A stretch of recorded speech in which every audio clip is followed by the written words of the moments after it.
A bee does not waste its energy trying to convince a fly that honey is better than shit. I don't know who this quote is attributed to, but it seemed adequate for what I want to share. Trying to convince people that a certain course of action would be better for them than their current state takes up a big part of my 9 to 5. There is no other work like it. Being a litigator. Convincing a judge of a refined set of arguments while demeriting those of the opposite party. But sometimes a fly does what it does, and you must keep wasting your energy convincing people of what everybody already knows. Maybe the honey is expired? Gisho's work. Gisho was ordained as a nun when she was 10 years old. She received training just as the little boys did. When she reached the age of 16, she traveled from one Zen master to another, studying with them all. She remained 3 years with Onzan, 6 years with Guke, but was unable to obtain a clear vision. At last, she went to the master Inzan. Inzan showed her no distinction at all on account of her sex. He scolded her like a thunderstorm. He cuffed her to awaken her inner nature. Gisho remained with Inzan for 13 years, and then she found what she was seeking. In her honor, Inzan wrote a poem. This nun studied for 13 years under my guidance. In the evening, she considered the deepest koans. In the morning, she was wrapped in other koans. The Chinese nun Tetsuma surpassed all before her. And since Mujū, none has been so genuine as this Gisho.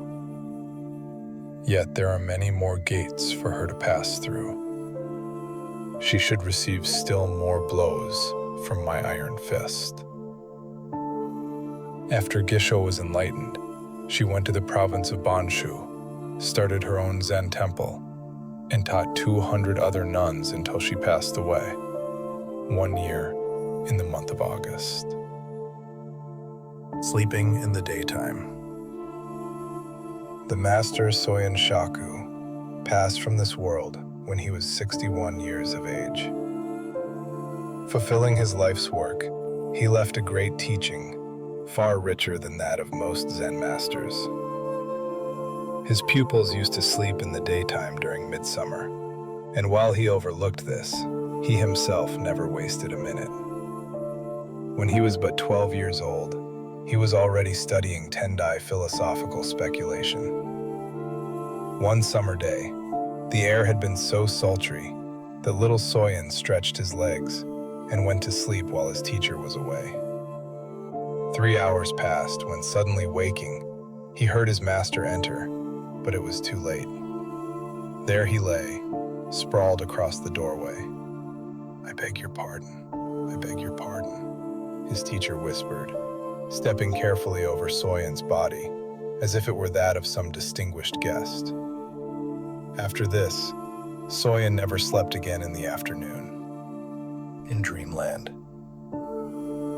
Our schoolmaster used to take a nap every afternoon, related a disciple of Soyen Shaku. We children asked him why he did it, and he told us, "I go to Dreamland to meet the old sages, just as Confucius did." When Confucius slept, he would dream of ancient sages, and later tell his followers about them. It was extremely hot one day, so some of us took a nap. Our schoolmaster scolded us. We went to Dreamland to meet the ancient sages, the same as Confucius did, we explained. What was the message from those sages? Our schoolmaster demanded. One of us replied, "We went to Dreamland and met the sages and asked them if our schoolmaster came there every afternoon, but they said they had never seen any such fellow." Joshu Zen. Joshu began the study of Zen when he was 60 years old and continued until he was 80, when he realized Zen. He taught from the age of 80 until he was 120. A student once asked him, If I haven't anything in my mind, what shall I do?